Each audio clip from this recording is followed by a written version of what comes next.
Hello my friends and welcome, let's go straight to the military map update. And in Takhmachka direction, Zaporizhia Oblast, Russia tried to penetrate Ukrainian defense using the number of the vehicles, big number. They sent a convoy of 1, 2, 3, 4, 5, 6, yeah, those are 2 vehicles. I haven't seen those kind of attacks for a very long time, usually maximum 3 of the vehicles. If there are vehicles after all, because most of the attacks are happening just with the Russian infantry. But this was an exemption. This is the Russian tank which was kaboomed on the way, but later on continued the movement because it is the Hunger tank. It has robust anti-drone protection. And if we zoom into this cockpit, yeah, sorry, there's one vehicle after all, just the big one, T-62 tank with this anti or demine plug. The last convoy vehicle was hit. They continue further. The second, or maybe, yeah, the first tank was hit. Later on, BMPs tried to avoid it on the way. There is one tank. Again, it continued the movement. They went aside from the road, but there were some of the mines here. You see, yeah, mines really hit those vehicles. They were disabled, and Russian infantry, you'll not see here probably, but they left the BMP, which was hit, and they tried to leave the area. And those are the remains of one of the vehicles here. One is on fire, the other one was just stopped. The part of the Russian infantry went to the local tree line. As you see, this area is kind of deserted place. Not many trees in general, because it's the southern part of Ukraine where the temperature is higher than in the northern or central Ukraine. It seems like I calculated it right. Russia lost 2 of the tanks. Actually, those were T-72 tanks. Usually, Russia doesn't convert those into the Hunger tanks fully, but it was an exemption. BMP-1, 2 units. BMP-3, 2 units as well. BMP-3 is way more modern compared to BMP-1, but still Russia produces that and uses on the front lines for a stupid mid-wave attack which just failed for Russians. And here's the same attack from the drone perspective. You may see the Russian tank. After all, we understand it's T-72. You may see the huge anti-mine or demine plug, and still they can move their turret just a little. I think roughly maybe 60 degrees, not more than that. So now they try to keep maneuverability. Nevertheless, Ukrainian drones are very precise, hitting this tank in the forward lower part. And just the day before yesterday, Zelensky himself said that Russia collects the forces, accumulates them, let's say, in Zaporizhia direction for the major strike. Well, the first strike happened. Probably they tried to find the weak spot, and they were almost sure about it if they sent that amount of the forces. But it didn't work well for Russians. They want to advance towards Malaya Takhmachka, or Mala Takhmachka in Ukrainian, to move to Orikhiv, the biggest settlement in this southern place. The problem for Russians that Ukraine built significant defense lines. You may see this blue line over here, comparable to Russian defense lines, which Ukraine wasn't able to penetrate back in 2023. So judging even on this attack, the attempt of Russia to go across very flat terrain, just fields, almost no trees, no leaves at least on those trees, where I don't think that they will be successful in this attack. In general, Russia failed their offensive during the summer and spring campaign. We'll see what's gonna happen this autumn, but I don't think that Russia has enough resources for major achievements this year. And if we are here in the south, let's check out what is happening in Kamensk, where Russia penetrated the first line of Ukrainian defense, let's say in this village and in Plavny. Well, the situation there is quite stable. Russia is very close to Stepnogorsk. They advanced with their sabotage groups. Roughly 4 days ago, they went here with their sabotage groups. Some of them were imprisoned. Yeah, they imprisoned also Ukrainian soldiers, few of them in Plavny. But further than that, there is nothing for the last few days. It seems like after all, Russia has problems because this breach is being kaputted by Ukrainian army probably, and supplies were cut for Russia. They have to use other routes, maybe via this smaller road to cross this small river. Speaking about the southern part, there is also successful Ukrainian aviation strike on a Russian-occupied facility, let's say, which they converted into their barracks. Well, before it was the agriculture, construction or something like that, there was the strike and the part of the structure just collapsed. And we have videos filmed from different angles from a couple of the drones, surveillance drones. This year, Ukrainian aviation really operates behind the front lines, not far behind, but behind still. In Kursk region, Belgorod, here in Kherson region, also in Zaporizhia direction, but Ukraine still tries to avoid using aviation in Donbass because of the significant number of the Russian air defense systems. And about the air defense systems, Russia lost the S-300 air defense system radar in Crimea.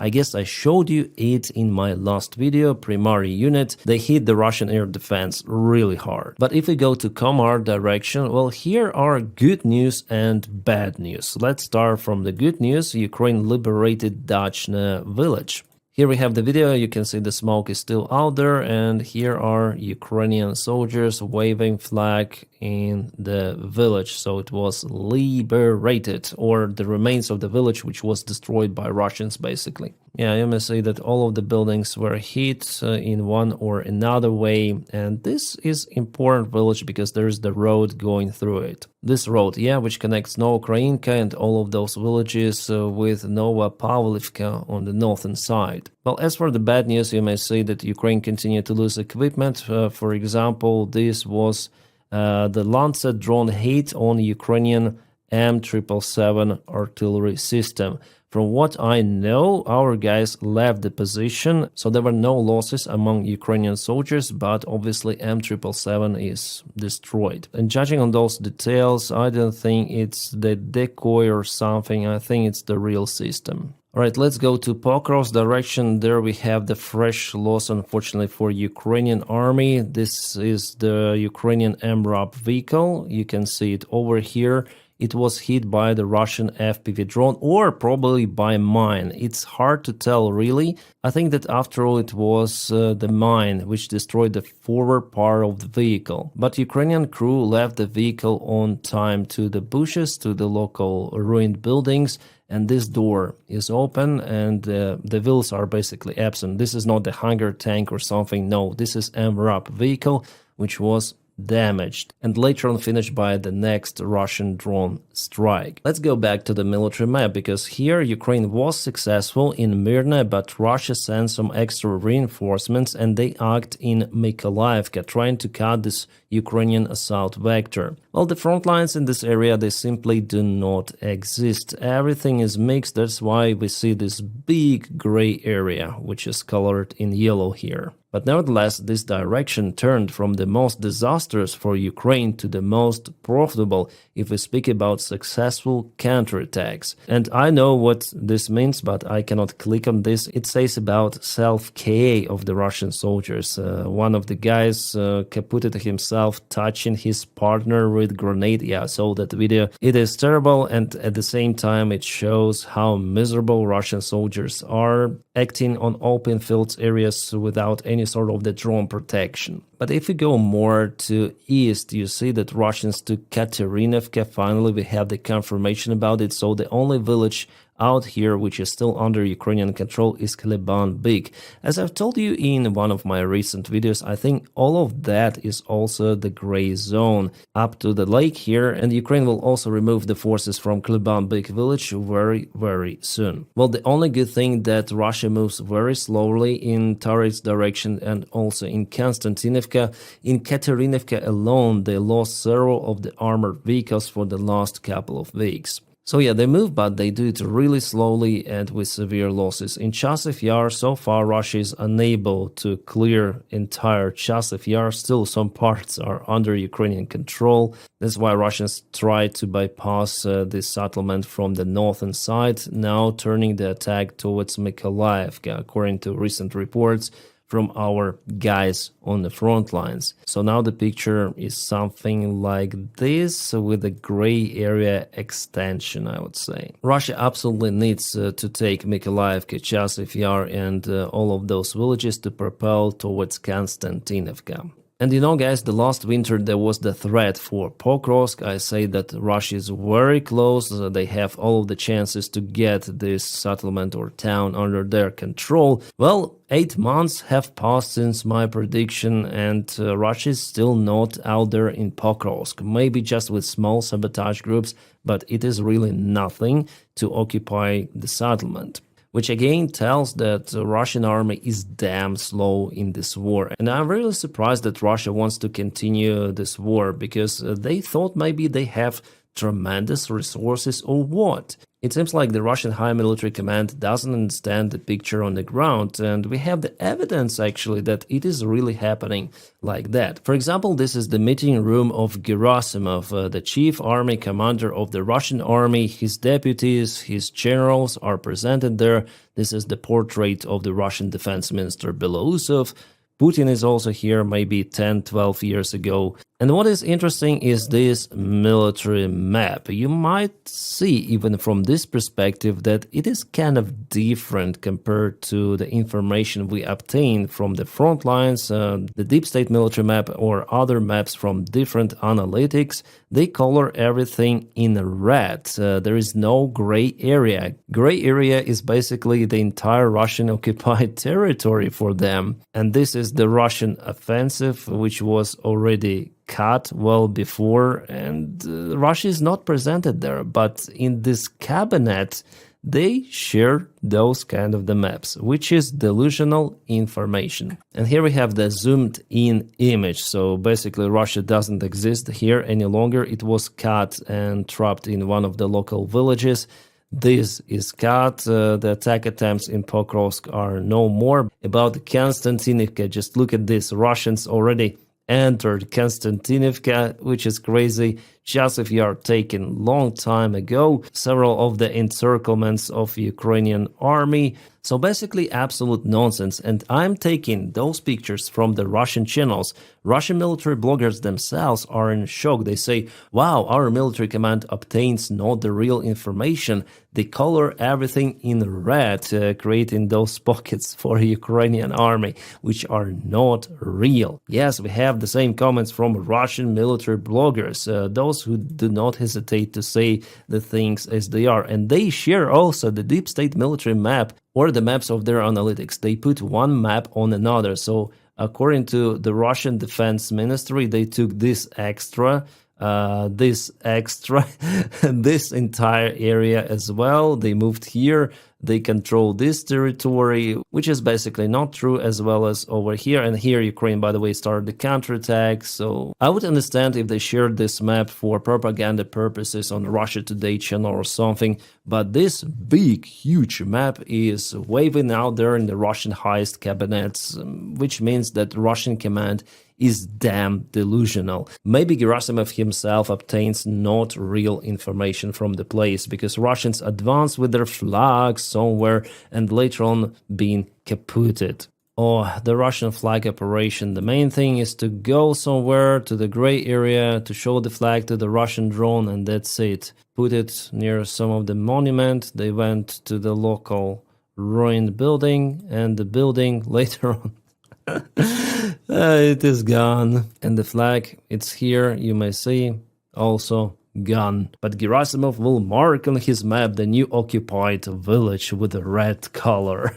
And it's not just this case, there are tons of those incidents or accidents happened to Russians. Those are the well-known flag operations, and the Russian military bloggers, Russians themselves, they do hate those, but they still go there with their flags and they do it. In 90% of the cases, it's the one-way ticket. There is one Z-tuber on YouTube who has a couple of the flags behind, Ukrainian and Russian one, and who sometimes mock pro-Ukrainian influencers and YouTubers as me, as someone else. Yeah, miserable guy with this kind of the face on every of the thumbnail. I got his latest video in my recommendations recently, where he says that, oh, Ukrainian commanders, they do not say the real picture to the high Ukrainian military command, to Syrsky, so they don't know the real stuff. And de facto Syrsky attends the front line. Yes, I don't like Syrskyi for different stuff, but he knows the real situation, what is happening, unlike the Russian military command, and we have the real evidence of that. And those so-called neutral, unbiased YouTubers who tell shit about Ukrainian war, well, go and yourself. Am I a hater? Well, could be. But I didn't start it. Alright, in Pokrovsk direction, Russia tried to use tanks to break through Ukrainian defense as well. It is happening in Mirnograd, not far away from it. Again, Russians used the Hunger type of the T-72 tank. Here I can see it clearly. And inside the hood, they put some of the infantry here, as it is reported by Officer Plus, whom I trust. He has the most fresh updates coming from the front lines. He tells the situation as it is. Well, here in this video, I see two of the vehicles, probably one BMP and this tank. But in the Repelled direction, Russia used motorcycles and all-terrain vehicles for advancement, and all of them are being caputted and partially trapped in the local village. And now let's go to Liman direction, where the situation deteriorates actually for Ukrainian army because Russia has new attack vectors. One goes to the Rileve village, this is the new attack vector, and the other one towards Stavki from Kolodezi, where Russia advanced recently. Well, also the move in Sreblansky force, but here Ukraine tries to hold them in Torske. However, according to the recent information, Russia gained this part of the territory of Zarychna village. Well, the fight for this one continued already for many months, like at least 2 of the months. So in general, Russia wants to create the pressure on Liman, and they want actually to advance further, to cross the Siversky Donets river, to go to Radiogorodok, and later on to the big settlement of Slavyansk. But Ukraine may easily cut those bridges if Russia occupies Liman after all. They occupied it, by the way, in 2022. Ukraine liberated it. Later on, Russians actually went to this river already, but Ukraine managed somehow to push them hard. And the Russian General Lapin, responsible for this direction, was just recently dismissed from his position, but he has, as they say, some health issues. What's about Novomikhailivka? Well, Ukraine liberated this village recently, but Russians moved here in the northern side, putting their flag in those kind of the buildings, small farm probably. And 1 week ago, Ukraine counterattacked in Grekivka, taking it under control, a very small village. And recently, Russians were spotted here occupying this village, or at least it is in a gray zone, as we may see on this map. And our direction of Kupiansk, on the Russian maps, they already cut this road, they've encircled Kupiansk, but no, it's not like that, it's the gray area partially.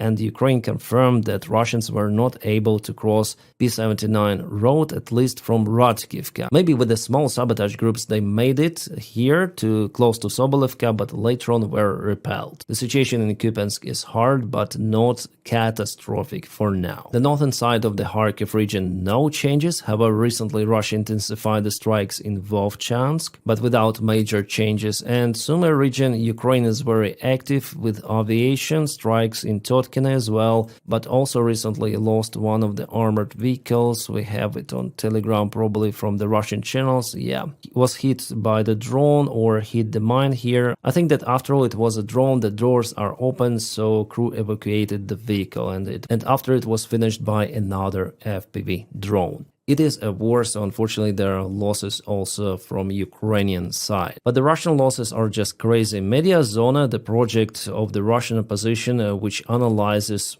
Russian losses based on the real evidence, actual funerals, the information online about the losses, the official information from the Russian websites. And so far, the official register recorder names count is 125, almost 126,000. But they do not calculate LPR and DPR militia forces. They do not calculate private armies like, for example, Wagner. And they do not calculate missing Russian soldiers. So if we calculate only Russian army, they estimate 220,000 soldiers, and it's total KIA, like completely gone, not wounded, no, KIA, which is not far away from the real picture. If you check out the graph, the losses of the Russian army seems to be dropping. But actually it's not like that, because Russia tries to hide the losses as hard as possible. Secret funerals, officials try not to publish the information, so it's kind of limited. That's why we see this kind of the decline despite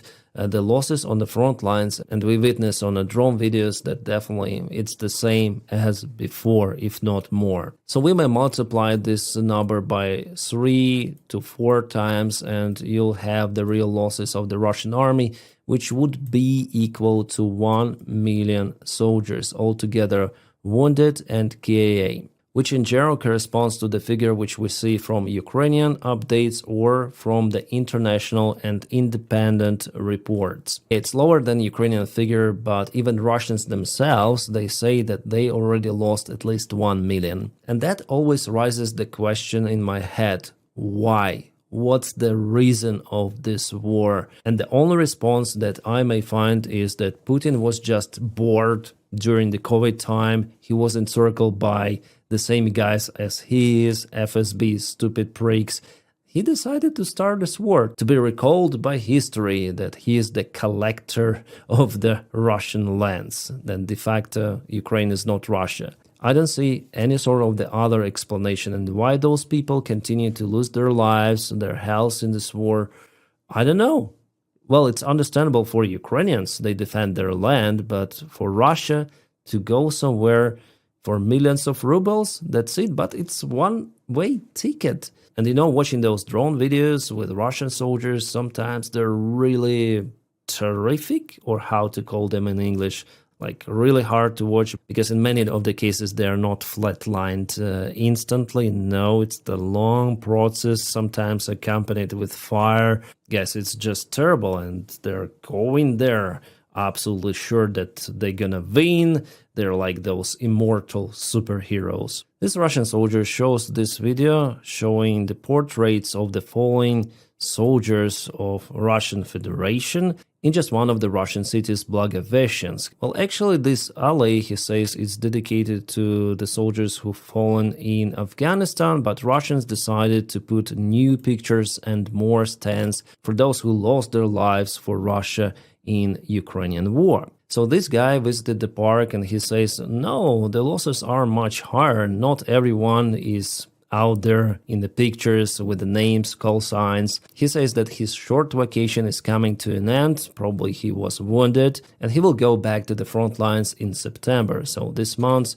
So he says probably my picture will be there in October or maximum November. I would say he's kind of positive about his future military career. Okay, this Russian soldier with Azerbaijani somehow roots. Yeah, probably he's the Russian citizen and fights for the Russian army, which makes him basically the shame of Azerbaijani nation. He's not Azerbaijani, not the real one. So he is very cheerful on this video, telling that Russia is very strong, Russia gonna win and everything like that. And this is him, the same person, filmed by Ukrainian drone. Yeah, there were so many drones around him dropping presents. Somehow he didn't like those presents, but Ukraine gave those in any case. And yeah, probably he will not praise Russia once again.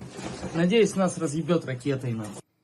This Russian soldier says, I hope we'll be struck by rocket. I don't know why he said it like that. They were gathering some of the equipment. And here's the report about the same guy.